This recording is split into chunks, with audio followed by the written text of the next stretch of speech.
Threats without action, that's useless.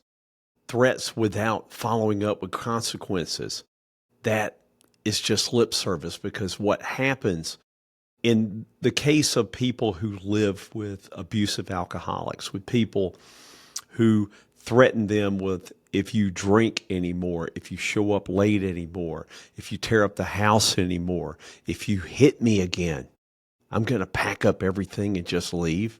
And then what happens? They drink more. They do exactly what the person had warned them against. And then the person that's making the threats, unfortunately, they just let it slide. And they just threaten again. The big problem with that is that it is giving these people license to keep going. Why do I care if I get all these threats if they're not going to follow through with them? Why would I even care about that? Why would I even listen to that? It's really no different than my grandson. I have an 8-year-old grandson, and my daughter constantly threatens him. If you don't do this, this will happen. If you don't do this, you're going to get this taken away. Well, he does it anyway. And what are the consequences to him? Most of the time, it's nothing. And she can't understand why he's developing a lot of being undisciplined and unruly towards her. Because no matter what she says, he knows that the end result is always going to be the same. I'm going to do whatever the hell I want. I got a comment from a lady today telling me that she had threatened her husband that she would leave if he would quit drinking. Well, he quit drinking, but instead he started drinking kratom instead, or smoking kratom. I don't know how you ingest it. I'm not in that world.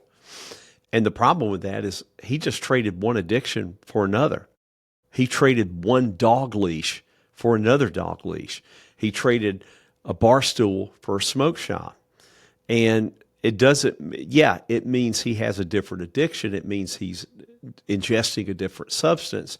But it also means that the hell, the BS, the chaos, the confusion, all the lies, they all stay the same. It's just all being directed by something else. And people will say, oh, well, he quit drinking. Oh, well, he's not doing this and he's not doing that. Yeah, people are going to say that, but that's going to be the people who aren't living with this guy. That's the problem in our society with people with addiction in general. Everyone is so enamored with the victim. And that's the big problem in our society with addiction. Everyone is so concerned about the addict. The addict can quit drinking for a month and everyone is applauding them. Everyone's happy. Everyone is saying, good for you, God bless, keep it going. But no one says anything about the victims. No one says anything about the person who's been living through hell, who probably is still living through hell. They get silenced. And the reason why they get silenced and they get labeled as codependent or enablers or people who just like being victims is because they're already down. It's easy to jump on somebody or ignore somebody who is already down in the first place. It's terrible. It's terrible. And until I started talking on social media about these victims, because I lived as a victim my entire childhood and much of my young adult life, because my father was a knocked down, drunk, mean-ass alcoholic who would say anything, do anything, knock the hell out of you. He would do anything. He would just get drunk and just look for someone to destroy. No one really gave a shit about what was going on with me. I can remember in middle school going to the guidance counselors and just sitting there crying and telling them about all the problems that I was having, all the hell I was going through, how my mother was getting the hell beat out of her almost every night. And the lady, her name was Mrs. Gamble, I'll never forget it, would just write all this stuff down. She would give me a hug and send me on my way. Did any cops show up to my house? No. Was anything done? No. Was anything ever communicated out of that? Well, she probably told her friends or probably told some other people in the school, but that was about it. Did it give me any help? Not one bit. It felt good to have someone to talk to, but to actually have someone go in and help, no. And then my father, he switched from drinking booze for a while to smoking weed. Same thing. Did weed make him mellow and cool and all that? Not at all. He still had the mean streak in him. We were still being victimized. It didn't matter what kind of substance that he was ingesting. The results were almost always the same.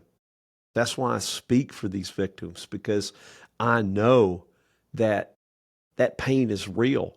And unfortunately, that pain is very, very, very ignored. The other damage that I suffered and many of these victims suffered isn't physical, it's not financial, it's emotional. And by emotional, I mean the labels that are literally tattooed into your brain. You're not good enough. No one else will love you. No one cares about you except me. It's the same tactics that cult leaders and hostage takers take on their victims. It's the very same gaslighting. It's almost directly out of their playbook. And it takes a lot of work and a lot of study to realize that the life that you're living are by the words of someone else. They're not by the words of you. You're living by someone else's thoughts. You're not living by your own.